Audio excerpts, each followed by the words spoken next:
But when you have a secessionist group saying that elections should not hold in that state, do you think that the Nigerian government has a duty, for instance, to impress that is still in charge of the country? Nigerian government has a duty.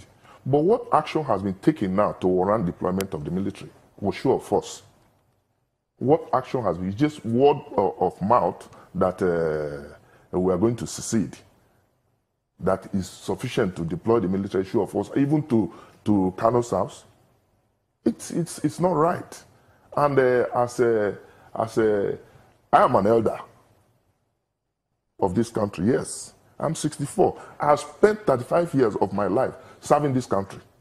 So I will not sit down here and see things going wrong without saying it. You see, in reference to one of our friends, you remember Naj, he's always coming with proverbs.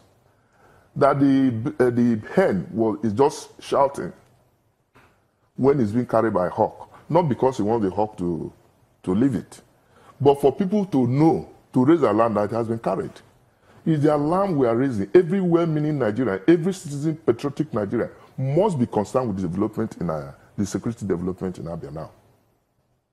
If it's not well managed, we're going to have another serious crisis. And we don't need it for now.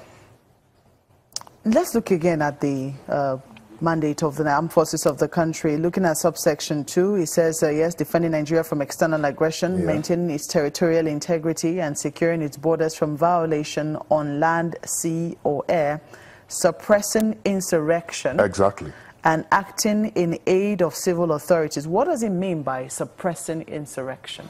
If there's a situation, for instance, now, take the Northeast, for instance. There has been crisis there. If the police is overwhelmed, they cannot contain the situation, the military will be called in. And there's a process, there's a procedure for calling in the military through the National Assembly. The military on its own cannot just deploy. So if there is a situation that police, which is charged with internal security, is overwhelmed by such situation, the president can decide to deploy the military. You remember that at the height of this crisis in the Northeast, state of emergency was declared in the three Northeast that were involved. And when situation improved, the president has to go back to the National Assembly to repeal the state of emergency. So we have found ourselves, like you said, I was going through the papers, and you know, it was during a seminar organized by PLAC that the Speaker of the House of Representatives expressed worry and concern that we, in a civilian democracy, we have military deployed in over 28 states. It's worrisome. That will show you that we have a lot of security challenges. Take the Niger Delta, for instance. Nobody is going to question Operation Crocodile Tears or Smile. But that was nobody is going to question that, because questioned. The existence, our economy is dependent on oil, and oil was the situation was being disrupted. But that operation, which of course will affect our economy. You know, Mr. Ejiofor, that operation was questioned by Niger Delta. It was questioned, yes. It was questioned. What I'm saying is that out of two evils, in the Operation Crocodile Smile, there was evidence of threat to our economy. I'm not justifying the deployment. Some people felt that, you know, that was not. I'm not justifying the deployment, but I'm telling you that because of the tense political situation in the country, the deployment, show of force, dance, whatever you call it, in the Southeast for now is not necessary. It's uncalled for. I continue to maintain that. I want to appeal to the federal government. Let the military in that area go back to their barracks. If there's a situation that warrants their deployment, we will know.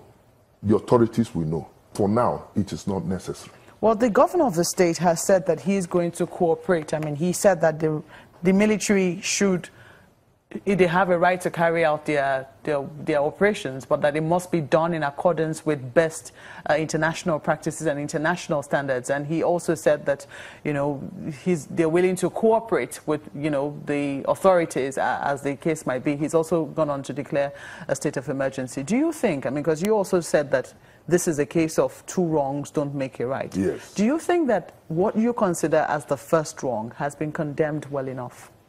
Well, you see, the governor is, I think he has taken the right step. Whether the first wrong has been properly addressed is a different thing. A lot of people have spoken against Kano's agitation. Prominent Igbo people have spoken against it. I know of very prominent Igbo people who have major interest. They are not happy with the development.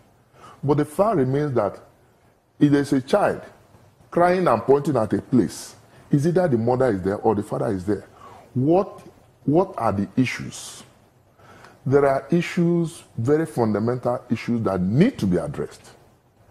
Call it restructuring. A lot of people have said things, restructuring, fiscal federalism. If we are in a federation, we must practice true federalism.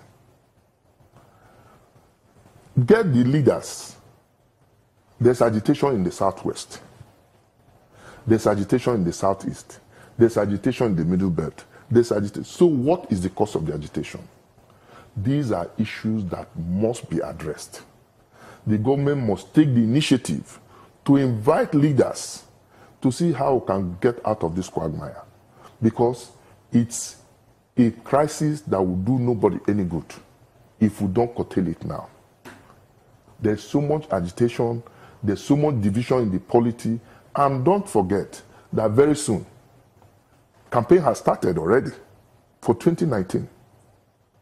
And if we go into campaign, electioneering campaign, with this type of, there's going to be more division and it's going to be a very, the campaigns might be very violent because some people might not even want people to come and campaign in their areas.